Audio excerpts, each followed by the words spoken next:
Hi, it's Travis Merrill, and for my next AVS post, I wanted to talk to you about the benefits of silent practice.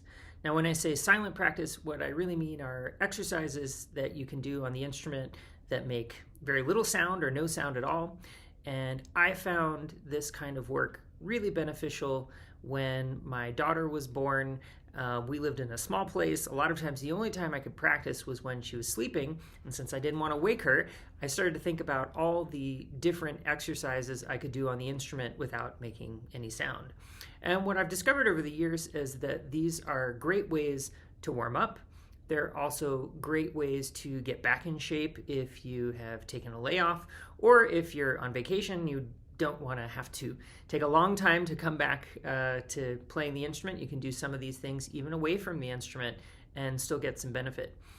I think the way these things work is that you are activating all of those different motor pathways in your body. It's the same way if you're warming up lifting weights. For sure, you are moving from something that's lighter to something that's heavier and getting used to that load, but also you're just really refamiliarizing yourself with the kinds of movements that you're doing. And if you think about it, there are so many tiny motions that we do on the instrument that having little exercises like this to do can just remind our body where our fingers and arms and all our limbs need to go. So it's that much easier to play. A lot of times I'll do these things if I'm, say, coming to a rehearsal slightly later than I wanted to, or I didn't have time to warm up before I got there. I can do some of this work and I'll feel much better than if I'm just playing cold. So I'm going to give you a few exercises for the left hand, a few exercises for the right hand, and if you want a more complete routine, you can check out my YouTube channel. I have a 10-minute set of exercises there that you can do that covers most of what we have to do on the instrument. So I'm going to start with the left hand, and for the left hand, I want to do some fast tapping.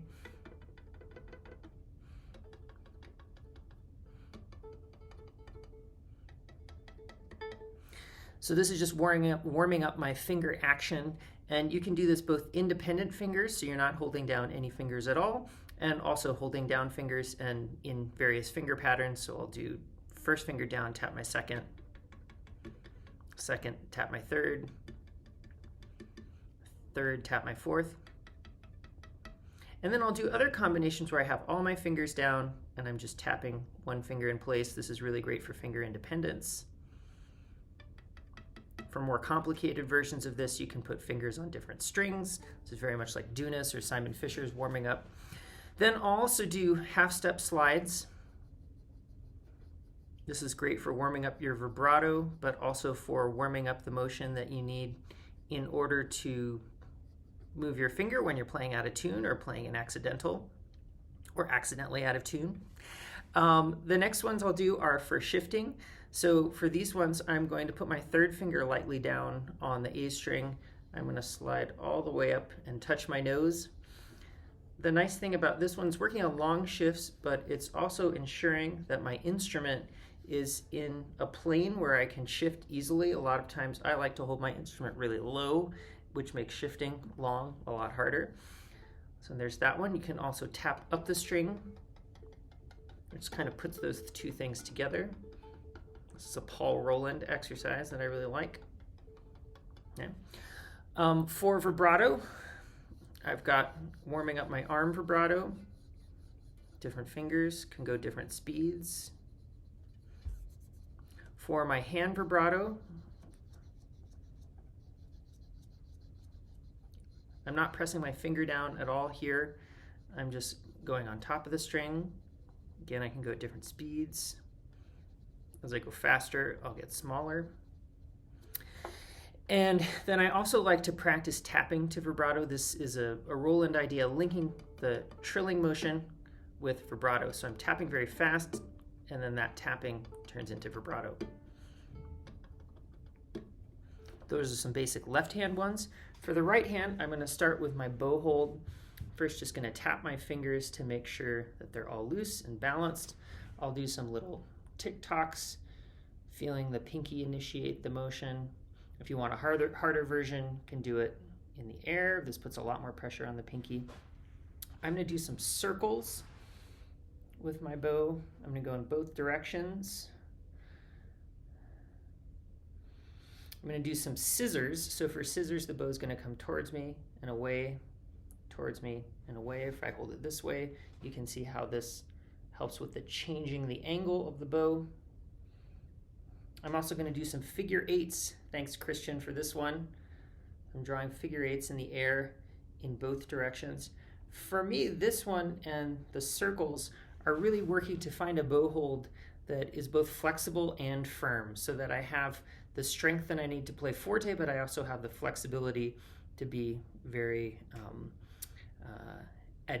adept, or to be able to move my hand when I need to adjust to whatever I'm playing.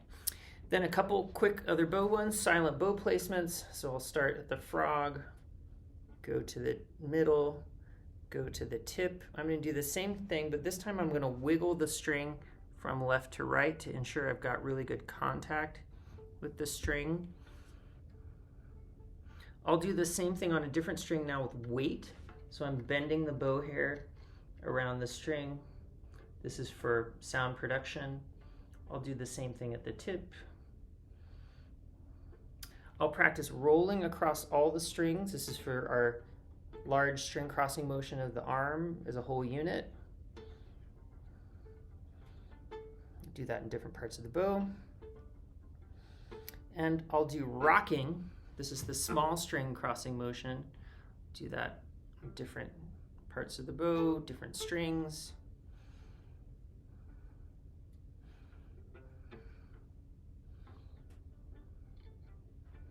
And then finally, for slow bow control and also for tone production, I'm going to do a very slow bow as close as I can to the string, which requires my bow hand also to be quite strong to support the bow as I go from frog to tip. Try those out. Try it without playing first and compare that to what it feels like to just play cold. And I think you'll notice that a lot of things feel more organized. At least they do for me. See you next time.